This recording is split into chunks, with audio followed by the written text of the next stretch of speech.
Perhaps the most challenging piece of looking forward into the future is to see ourselves. How will we change our thinking? How will we change our bodies, our biology? How will we change these things given that we now have the ability to shape ourselves from gene editing to altering our neuropharmacology? How will we alter ourselves and how will we make the decisions about what should be altered? And what will our ethics look like in regard to human life? Today, we're going to dive into these questions with our guest, Juan Enriquez. But before we get started, click on the like button below, do subscribe, and click the alert button so you can get notified anytime we post new content. Okay, on with today's show. Burning desire, big ideas, bold action. So I'm so excited to introduce you guys to Juan Enriquez. Juan is a life sciences VC, an entrepreneur, and more broadly speaking, he's a futurist who examines today's society, its issues and trends in terms of the emerging future. Juan's book, Evolving Ourselves, Redesigning the Future of Humanity, One Gene at a Time, is a human-centered book that looks at how humans have begun to participate in the evolutionary process. We're evolving our evolution by changing our own biology. This book is a really fundamentally important book to read because it gives you some insight into how fast the technology is evolving and how much of an impact that actually has on our own biology. His most recent release is called Right Wrong: How Technology Transforms Our Ethics. And it looks at the accelerating rate of change in our ethics and how our ethics might be seen by our descendants. How might our grandchildren look at the choices we're making today? Juan's work begs us to open our eyes to the neurobiological revolution and consider our choices wisely, both in terms of the raw impact and in terms of future-based ethical considerations. Juan Enriquez, welcome to the show. Well, thank you so much. I am very, very curious about how you got started on this book, Right and Wrong. I mean, after doing your first book on the kind of biology revolution, where did you find yourself, and when did this notion of examining ethics first come up for you? So I grew up in Mexico, and I was exposed to what happens when a country's ethics begin to fail, and violence and corruption and the rest of the stuff. So it's been in my mind for a long time. And then decades ago, when I started getting involved in genomics, when it was just starting, we started putting the building blocks in place to read and write with life code. So in the same way as you write a sentence in English, you can now write a sentence in proteins or in DNA. And that allows you to redesign every life form on this planet. And that has one or two ethical implications. And then a few years ago, I started shifting into the brain and brain research and synthetic neurobiology. And that allows us to build little brains in dishes. It allows us to map thoughts, read thoughts, alter thoughts. And that too has one or two ethical implications. And so I thought about ethics for a long time. And then I thought I should probably write some of this down. Yeah, ethics doesn't seem to be really popular. You don't just see it on Netflix top 10 list any day. And I think there's some, and I just want to just kind of make this clear for our listeners that there's, the notion of studying ethics is not like a right or wrong thing in the sense that, there's a morality to it that's fixed or fast. And I think in your book, you really do a great job of getting us prepared for the fact that ethics itself changes depending on the time and the circumstances. And, you said there's one or two issues with being able to make little brains in dishes or being able to completely change our biology. I'd like to go into those a little bit later, but how do you see ethics as a functional conversation for people? How can they get into this without having their kind of old morality version of things? Or maybe like, this is a philosophical area of study I don't understand. So, a lot of us are conditioned to think ethics is incredibly boring because probably the most boring document on earth is the human relations manual that they give you when you go to a company or when you go to school. And it tells you everything you already know, right? And if you don't know it, then you probably shouldn't be studying or working with these nice people because This is stuff written by Captain Obvious. So, don't harass people, treat people well, don't steal, all that stuff, right? I mean, we got that in first grade.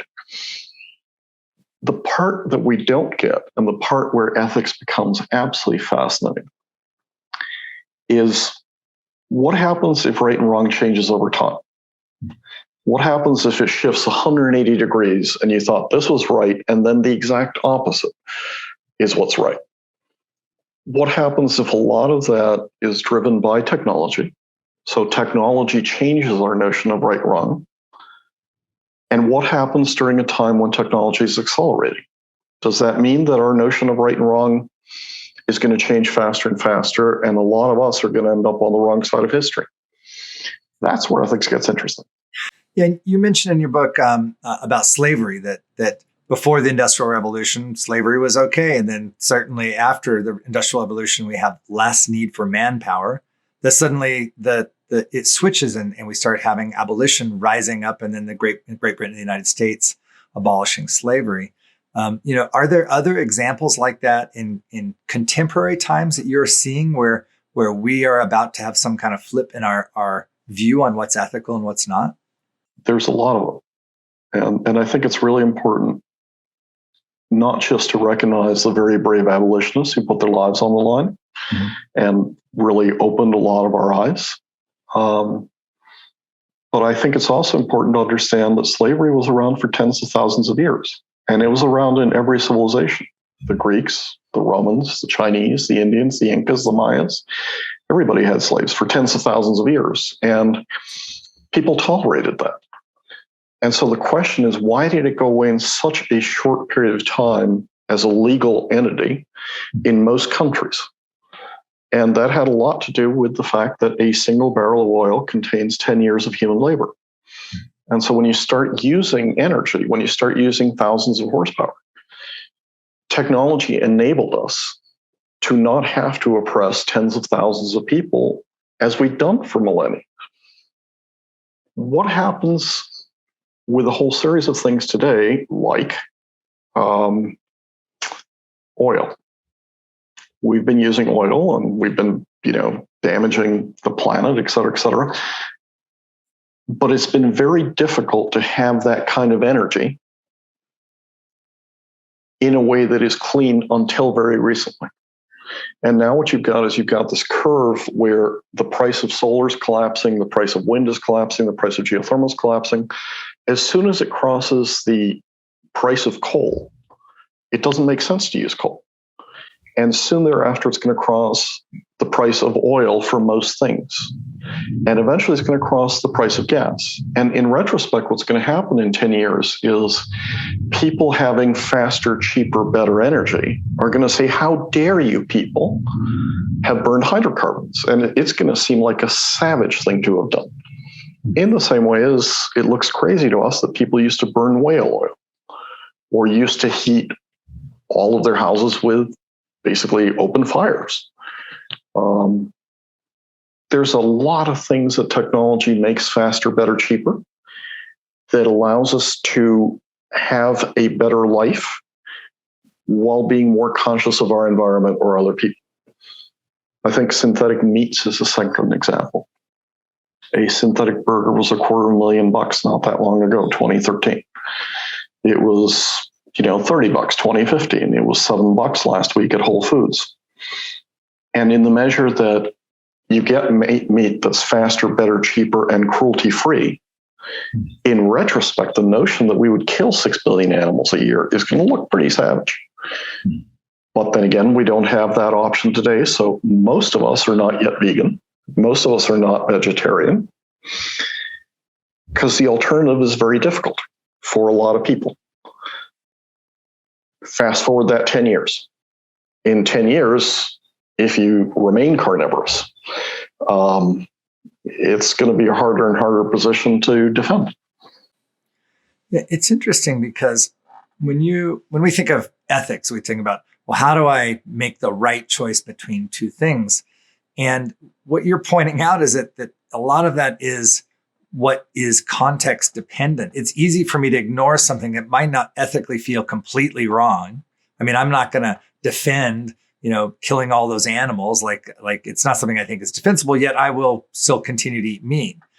So there's not a, if you're like an ethical crux point for me at this point in my life in eating meat. We all eat meat. It's an industry, et cetera, et cetera. We have these ways of rationalizing these things. I guess you're saying until we don't have a way to rationalize it, once it drops below that price point, or what do you say, better, cheaper, faster, right? Until we have a clear alternative, that's a better alternative. Yeah, that seems then as human beings, we're pretty convenient about our ethics. What's most convenient for me is what I'm going to find to be ethically tolerable. Yeah, people, we've done some pretty awful things across time. We used to sacrifice thousands and thousands of people across the tops of pyramids and rip their hearts out because we thought if we didn't do that, the sun wouldn't rise, the rain wouldn't come. And then technology taught us, no, it's not necessary to do that. We used to execute people with guillotines and show the heads to the people in the squares of Paris. And today we look at that and say, who are these savages? And the issue with this stuff is it's accelerating.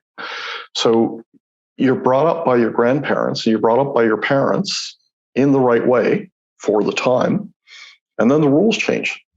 And boy, does that discombobulate people. I mean, look, I was brought up to be a little bigot in Mexico because I went to Jesuit school for an hour every morning for all of grammar school. The Mass was in Latin. The priest never faced you. But if there was one lesson, it's you don't want to be gay, right? I mean, it was very clear. The teacher, the preacher, your peers, the laws, your parents, society, the government, everybody told you this is the worst thing you can possibly be. And it's now flipped from, about 2019, 2/3 of the US was against gay marriage. Today, 2/3 is for. And if you're a shop owner or somebody who was brought up as I was in Mexico and you didn't change your mind, people boycott you, people call you a bigot, people do this, that, the other. And by the way, they're right? We should not discriminate against people who are gay anymore. We should discriminate against people who are left-handed, which, by the way, we used to do. That's right. So the rules change. And if you're not educated in a way that you keep learning, if you don't have an open mind about, maybe I was wrong about that, you can end up on the wrong side of history faster and faster. Yeah. And then, of course, as you mentioned in your book, history is something that's permanent now. I think you said you likened your digital trail of data to tattoos. They're permanent. And certainly cancel culture has gotten a hold of that. And some of these kind of realities that we're being confronted with, all of our data is held forever. It's like we're going to be responsible for the ethics of our decisions in a decade of things that maybe don't even appear to be ethical issues right now. So you have to be able to hold two conflicting theories in your mind. The first theory is if you wore blackface or you had jokes about Polish or you were, saying stupid things about people who were gay 30 years ago, each of those things was absolutely wrong. Each of those things, as we see it today and as we should have seen it then, is wrong and unethical. However, I would judge things in a very different context if you did them today with the knowledge you have and the context we have than if it occurred 20 or 30 years ago. And the problem in a lot of what we do is we take things that we know are wrong, and they are wrong, but we judge them with the harshness of today. Right.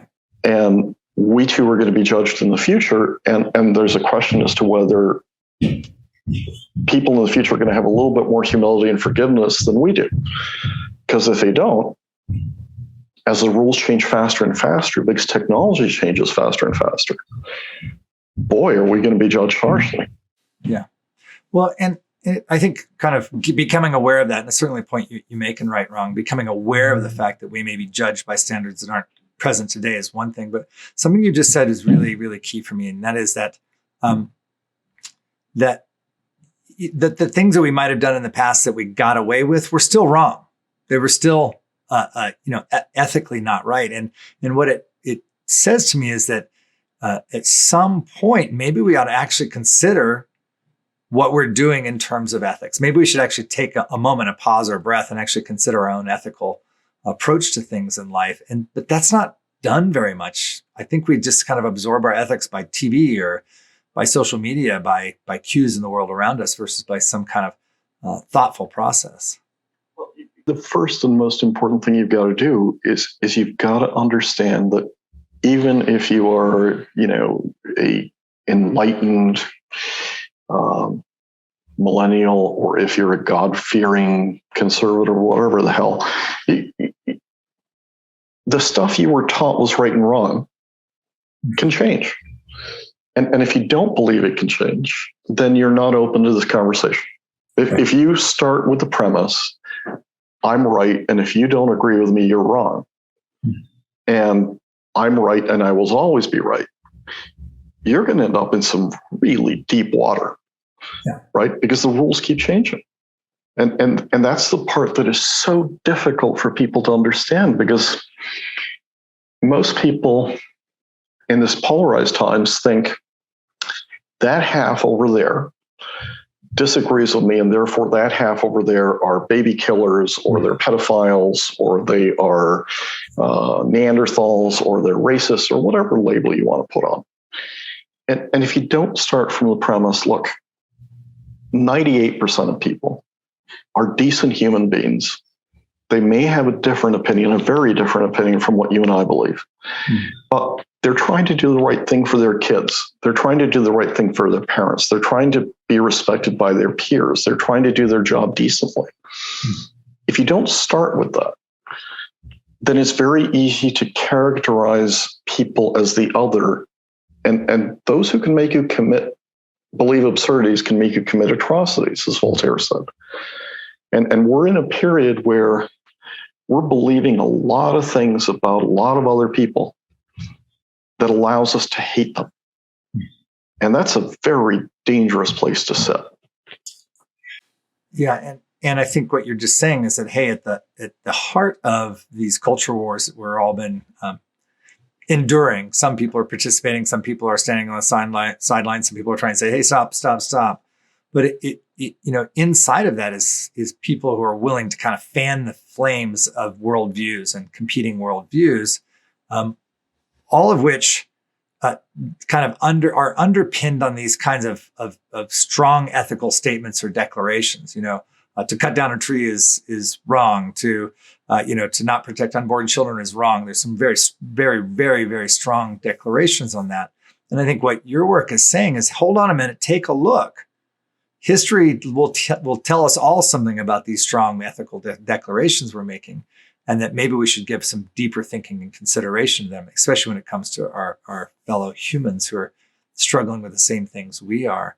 As you look at that, do you see any way out of this? I mean, I think you painted a portrait of some of the struggle we're facing, but is there anything that people, anything that we can do right now in regards to today, our ethical quandaries and these kind of larger, broader culture wars, someplace we might look at least?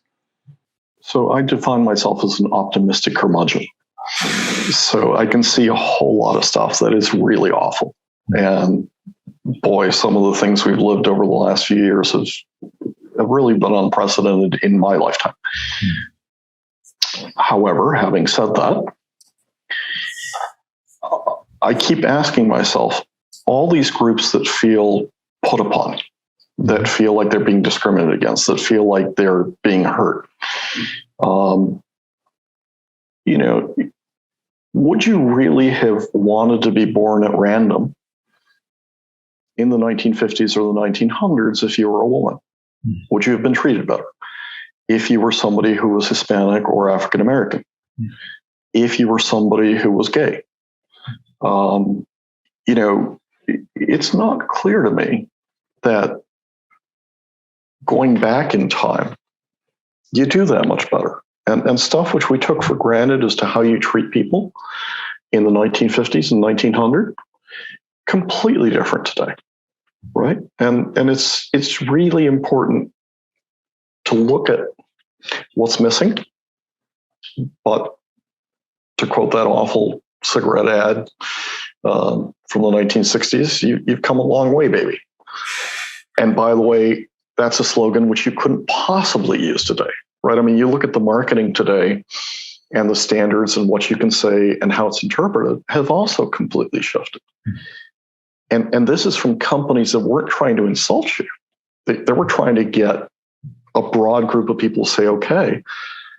But going back and looking at those marketing slogans and going back and looking at those pitches gives you a sense of how what looked progressive back then looks absolutely backwards today. And it should give us pause as to the language we use, because the words we use, their meaning may completely change. The context in which we use them may be considered really backward in a few decades. And by the way, that's a really good thing, because you want people to get better at treating people better. And I guess the thing which scares me the most is when you're so busy judging the past and the errors of the past and judging the present, you don't always look at the possibilities of the future. And I'll give you one specific example, something that all of us should be thinking about. For almost all of history, economics was based on scarcity. There wasn't enough food. How are we going to allocate it? There wasn't enough bicycles, pencils, medicine, energy, housing, whatever the hell you want. We have this period where we are living in an excess of almost everything. There are more than enough calories to feed everybody in the world. It's more than easy to get everybody antibiotics, vitamins, basic medicines, basic education. And then the question becomes, why don't we do it? Why do we allow 48 people to own basically what the bottom half of humanity owns? And in what universe do we think it's okay to let somebody starve when you can fix it? In what universe do we think it's okay for somebody not to get basic antibiotics and vitamins if we have the ability to do it? And that's a real question for our time. It's not just judging the founding fathers. Yeah, so let's make a switch now. Let's talk about the future a little bit. And as you mentioned, we have this accelerating rate of change, and a lot of that's technologically driven. That means that decisions we're making about what technologies to adopt, what privacy standards to hold on to, what capacity or access people might have to basic healthcare or good food, nutritious food, clean water, clean air. A lot of the quality of life of the future, which may not even be that distant, 10, 25, 50 years from now, is really going to be impacted by the decisions we're making today. How do we begin to determine, how do we think about ethics in that term? How do we begin to talk about maybe some larger agreement just on ethical standards for our descendants and how we might keep them in mind as we make these large decisions that are going to really, really broadly impact the quality of their life? You have to tier it by what are the most important things that you have to address. And to my mind, the biggest ethical fights today should be over things like nuclear weapons.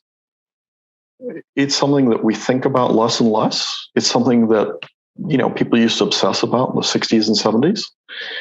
But you're in a period where more and more people are getting knowledge and more people have the ability to proliferate nuclear weapons. And the whole notion of mutual assured destruction doesn't work when you put it in the hands of fanatics, because they think they're better off if they die. And so when you get the rise of non-state actors, when you get the rise of fanatical actors, the whole traditional architecture of nuclear quote unquote stability it falls apart. And so let's think of two alternative futures 50 years out. One is you don't stop this and you do get nuclear wars. And look, one nuke can really ruin your whole day. So it's actually something we should be addressing. The second option is you actually do address it and you denuclearize the weapons part. In retrospect, the notion that we would allow 7 people the ability to single-handedly destroy the world. Let me say that again. 7 people, the notion that they can single-handedly destroy the world, and that we thought, well, that's just the way things are, and we're not going to fight that, is absolutely mind-bogglingly stupid and insane. Right? And boy, you'll see that once they go away. This becomes an even more important question as you begin to get weapons of mass destruction in biology, and as you get weapons of mass destruction in cyber. Because power is decentralizing and you're giving more and more individuals the power to do enormous damage. And you're not creating an ethical system where it's not okay for anybody to do that. It's not that the good guys have nukes. It's not that the good guys have bio weapons. It's that nobody on Earth should have this because it is going to lead to a disaster. And I would put climate change in that same category.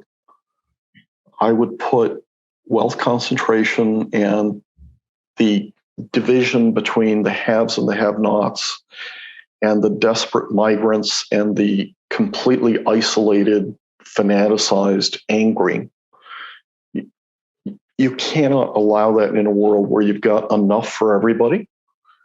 And somehow you feel because these people don't have the right sheet of paper, because these people don't have the right government, they should not be treated as we are treated. They should have different legal rights. They should not have food. That is just wrong. Yeah. Yeah, and you mentioned this notion of existential threats, biology, AI, weaponized AI is another one, and that those domains. Obviously, these are areas that most people don't have any kind of consideration for. Like we don't consider like, hey, I have something to say about nuclear waste. Now, if you're older, maybe you protested, the use of nuclear, both for energy production and for weapons at one point. And so there are people around that remember doing that, but most of the people that are younger, at least right now, have no notion that they should be talking to their governments about, hey, you should get yourself arranged on this. And there's a point I want to make here that I don't think many of us are looking at. I think especially since we've kind of had unfettered capitalism for quite some time, at least the past 20 to 30 years, we've had this unfettered version of capitalism. And that is this notion that, hey, maybe governments should play a role in defining some ethical standards for the collective. And, obviously we have a really low trust in government these days too. How do we begin to like make some rules or some conditions that can help us? Is it governmental? Is there some other approach that we can do to have some ability to put guardrails, if you will, on some of these really, really scary technologies that we've invented, and as you've said, that we're democratizing, giving easier and easier access to greater and greater amounts of power. And what's very scary is because it's just the way things are, even though we know in the back of our minds it's wrong, we allow it. And by the way, we've done that across history. I mean, it's not that the Greeks didn't know that slaves suffered. It's that's the way things are. That's the natural order of things. And I think the stuff that will come back to bite you the hardest is the stuff you take for granted today. The stuff that you say, that's just the way things are. And boy, if they continue that way, it ain't going to end well. And if they don't continue that way, they're going to look back at us and say, why didn't you act? Right? Grandpa, what were you doing against this? Grandma, why didn't you do something about it? And even more important, when I was a young child, Grandpa and Grandma, you never told me this was a problem. Why? Because it'll seem so obvious in retrospect, right? And it's And again, let me come back.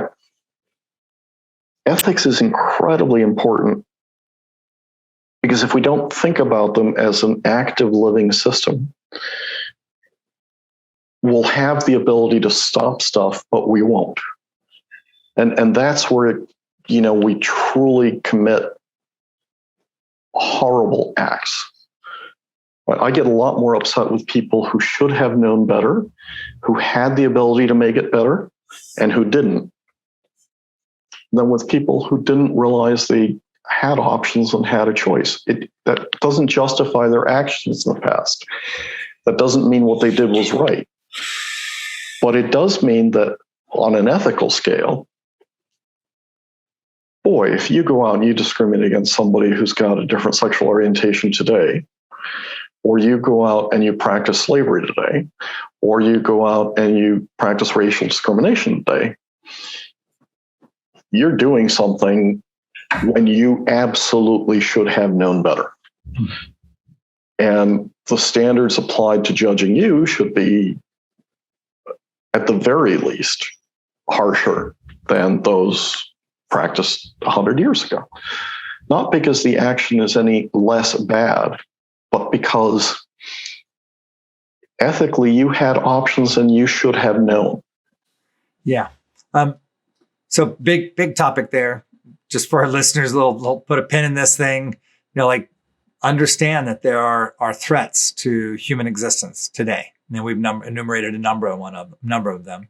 And not only just existential threats, there's the threat of starvation, or no access to clean drinking water, or no sanitation for a billion people on the planet. No ability to have sanitary conditions, just clean. And now with climate change, atmospheric changes and weather changes are threatening people across the globe. Even wealthy countries are not sheltered from these things. We have an imperative right now to be heard about these things and to start movements, join movements, support political candidates if you can. That will make laws that will help to regulate things. And we really need to move forward on kind of globally determining things that are right and wrong. Weaponized AI, weaponized new biology techniques really should just be wrong. I mean, we should just say, look, that's a really, really bad idea to get really, really good at killing people in those ways. I think Juan would agree with me. It's time for us to do something about it now and have a say about it now. Don't wait until history is going to judge us unfairly. I want to dig in a little bit more into your work with new biology and the things you've been doing in that department, because you have deep expertise that most of us don't have access to. You have access to the researchers and scientists that are actually right on the edge of inventing new technologies and new ways to impact our own biology. I want to ease into that just a little bit what are some of the big ethical considerations that you're doing in your work and the people that you've been funding through your VC firm and the people that are in the kind of at the edge of those things? What are some of the things that are ethical conversations in that world in terms of what should we change, what shouldn't we change, and why should we change it? Let me talk a little bit about why this is such a different period. The human genome is only about 2 decades in terms of our knowledge of it. And the first genome cost about $3 billion to sequence. And you can now get it done for about $100. So our knowledge has just absolutely exploded. And what it means is each of your cells contains a library that's your entire genome. So you've got about 6.4 billion letters in each of your cells. That's the book of your life, of your body. And if you think of it in terms of teeth, you're born with no teeth, and your mother is very grateful. And then you grow a set of teeth, and then you get into the tooth fairy, and then you regrow a set of teeth. But if you lose that second set of teeth, they don't regrow unless if you become a shark or a lawyer, right? Only sharks and lawyers have extra teeth. But think about that story for 1 second. What it means is your body has a complete instruction set for how to grow teeth twice. And it has a complete instruction set for how to grow 2 kidneys, for how to grow 2 arms, for how to grow a stomach. So in the measure that we understand how this book is written and how it is expressed, we should be able in the next 2 decades and maybe the next decade to be able to read that well enough that you can regrow almost any body part you have. We will be able to regrow our livers, our kidneys, our eyes, in the same way as we regrow our bones when we break them, or we regrow our skin when we get sunburned. Because the instruction set is in each of your cells. That leads to a whole series of questions because our bodies become almost like houses. You swap out the fridge, you swap out the windows, you add a room, you redo the basement. Well, do you want to make an exact copy of that body part? Do you want to modify that body part in some way? What is allowable and what is not allowable? And there's 1 or 2 ethical questions in that. And then the part where it gets really complicated is when you get to the brain. Because even if you were able to regrow your brain, it doesn't really help you unless if you can download the memories. But if you can download the memories, can you only download your memories or could you download somebody else's? Could you edit memories? And boy, that one gets really interesting. And that's part of what led me to write this book, to begin to think about these questions and address these questions of right and wrong. And also to understand that what the choices my kids make or my grandkids make may look horrifying to me, but to them it'll look normal and natural. And to put that in context, imagine having a conversation with your grandparents about sex. So bring your grandparents in a time machine. They're 21 years old. The 4 of them are sitting in front of you, and you're going to talk about birds and the bees. They probably knew a lot about sex because they were probably married. What they didn't hear about is you can consistently have sex and not have a child. Because birth control, back in the 1950s was available, but wasn't very effective. You can have a child without touching the person, being in the same room, or being in the same country through IVF. And they'd look at you like Google-eyed. They'd go like, that was the Immaculate Conception, and you're now practicing Immaculate Conception? Are you kidding me? And then you talk to them about freezing eggs, freezing sperm, and having surrogate mothers. And what that does is it separates sex from time. So all of a sudden, you could have identical twins born 30 years apart. So you decouple sex from consequence, you decouple sex from physical contact, and you decouple sex from time. And we take that for granted. Now play that forward. Your 60 or 70-year-old grandkids bring you back, and they tell you about reproduction and sex. Do you think it's going to look anything like what it looks like today? Do you think the things they take for granted are going to be things that are going to seem, oh yeah, of course? No, we're going to be absolutely gobsmacked by how fast that technology's moved, what it enables them to do, and why they would choose to do it. Yeah, that begs me to it kind of opened up a thought for me is that, we, and I think Martin Heidegger said this quite well in his book on technology, that we have this illusion that we are inventing and controlling technology.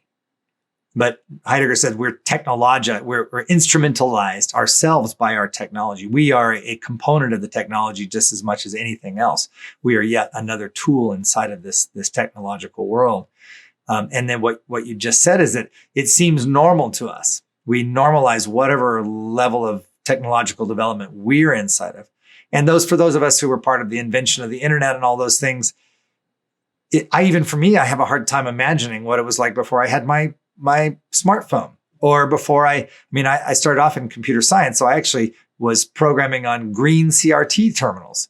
I know it's in my memories, but I have a really hard time relating to not having the level of technology that I have today is a normal thing, even though it's actually in terms of years and even in terms of my life, a very new thing.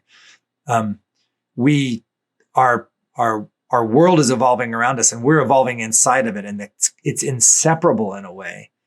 And yet we have to stop and ask ourselves these deeper questions. Not like we're going to, and from what I hear from you, not like, Juan, we're going to come up with a definitive answer, but it's a conversation well worth having. No, and that's why you have to be willing to listen to people who have different opinions than you do. And that's why you need to approach this topic with a little bit of humility. Because if you start from the viewpoint, I know right from wrong, and if you disagree, you're wrong, you're just not going to listen to people and why they might have a viewpoint that's different on this stuff as this stuff changes. It's a really, it sounds easy. It's a very hard thing to do, because in these times when you're forced into one trench or the other, you're in favor of this or you're in favor of that, you're pro this person or you're pro that person, it's very easy to eliminate the complexity of saying, that person over there, even though the label that applies to that person is a label that I disagree with, that is a decent human being that I would trust.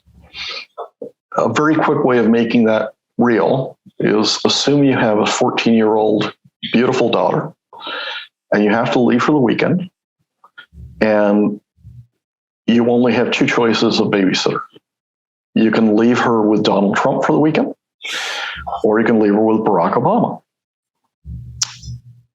And then what you want to do is you want to flip it and say, okay, so would you rather leave her with Paul Ryan or with Anthony Weiner? Right? And the answer is they're good people, they're bad people on both sides of the labels. Yeah. Right? And in fact, there's not two sides to label. There's a damn kaleidoscope of stuff which we've bracketed and allows ourselves to stereotype so that it's us versus them. And when you polarize a society like that, what you're doing is you're putting the United States at risk. You're threatening to make it the untied states, in the same way as you're watching that debate take place in Scotland, in Wallonia, in Corsica, in northern Italy, in southern Finland, in Kyrgyzstan, and a whole series of countries. It's very easy to rip a society apart. It's much harder to say, boy, I don't understand how that person can hold this viewpoint. I don't agree with this person, but that person may have some other things that may be worth listening to. That's hard. Yeah. Okay. For a minute here, do me a favor and take us out 50 years in your work in human biology. What are some things that not things to avoid, like these are ethical pitfalls, but what are some things that we should certainly be doing in evolving our biology? So I don't think people have a clue how radically we're going to alter the human body over the next 50 years. Because I think within 50 years, we will have colonized at least Mars and the moon. And when you take a single cell that's fertilized and you have a cascade that turns it into 10 trillion cells, which is your body, that has always been done in a certain gravity. What happens if you alter that gravity? Are you going to get the same embryonal development? If you put it in the gravity of the moon or the gravity of Mars, can you have children on the moon or Mars? Would plants grow in the same way? If you were to travel longer distances, the radiation levels would absolutely destroy you. Your decalcification would destroy you. And you can't wait for natural selection to pick the 1 in 10 or 50 or 100 million who's actually going to survive and have mutant genes to thrive on Mars or the moon. So you're going to have to practice some pretty deliberate engineering that's going to be pretty radical engineering to to enable us to become a multiplanetary civilization, and that is not going to be natural selection or random mutation. And so I don't think people understand how radically evolution is going to be directed and changed as this occurs.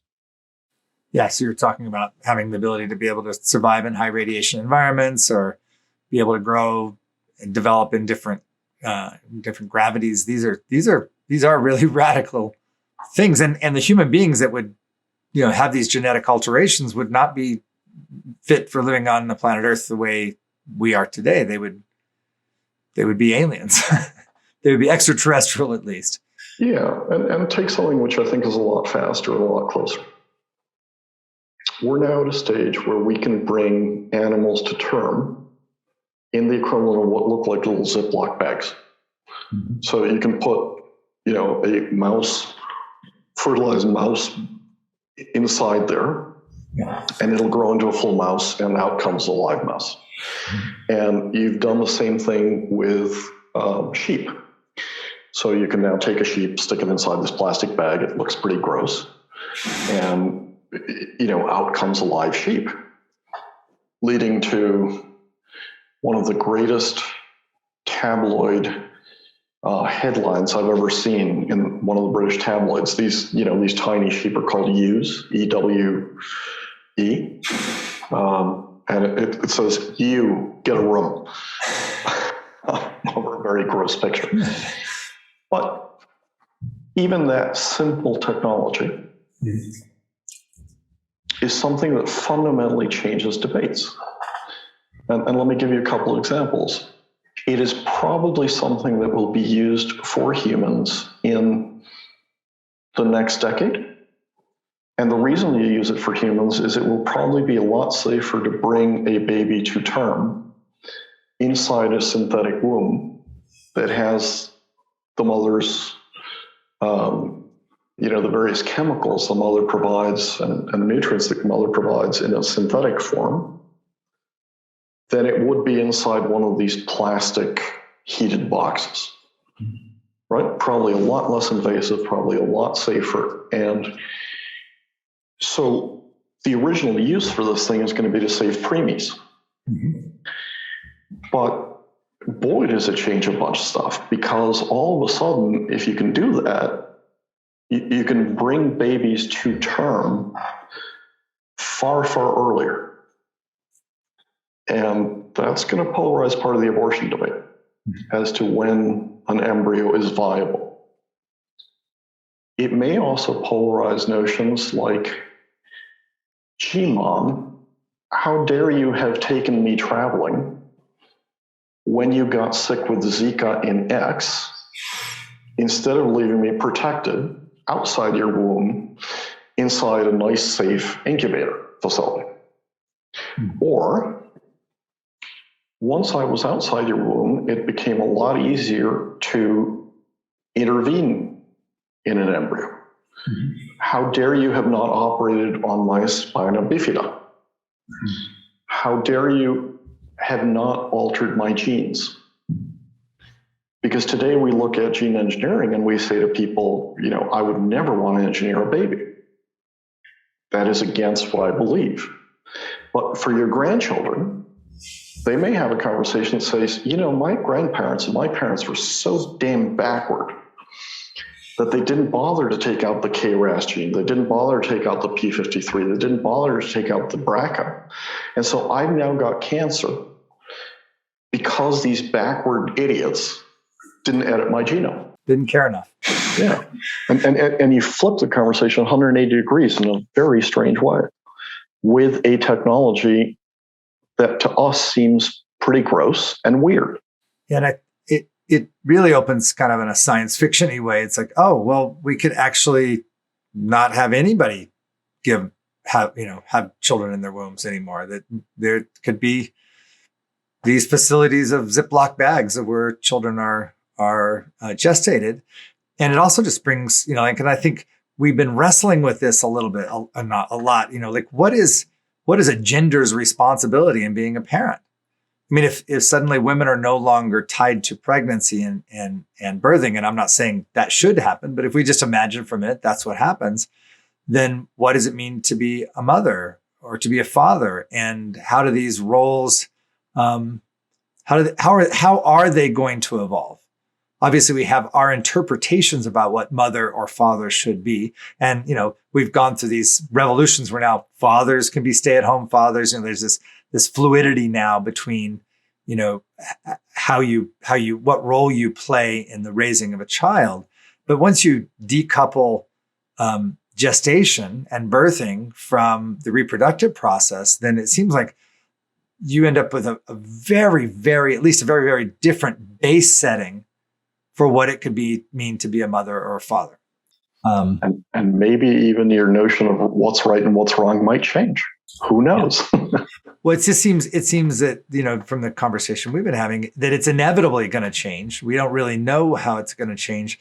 And the thing that I think really blows my mind is okay, where is this coming from? Where is this technological advancement coming from? And we can begin to predict where it's going to lead us to, or at least what some of the possible scenarios are. And we know really clearly it not only changes our ethics, it changes our story about, what it means to be a human being or what it means to be part of the human species. We start to live extraterrestrially, then it really changes our notion of what it means to be a human being.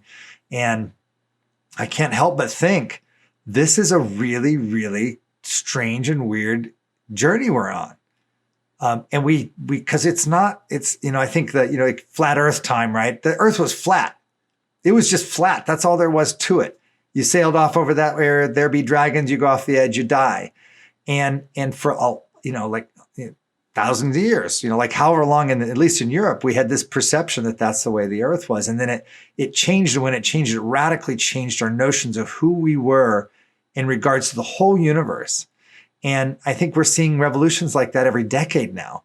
And the alarm in my head's going off. Well, is it going to be every 2 or 3 years that we're having not just a revolution in technology, but a revolution in the way that we conceive of ourselves in the universe?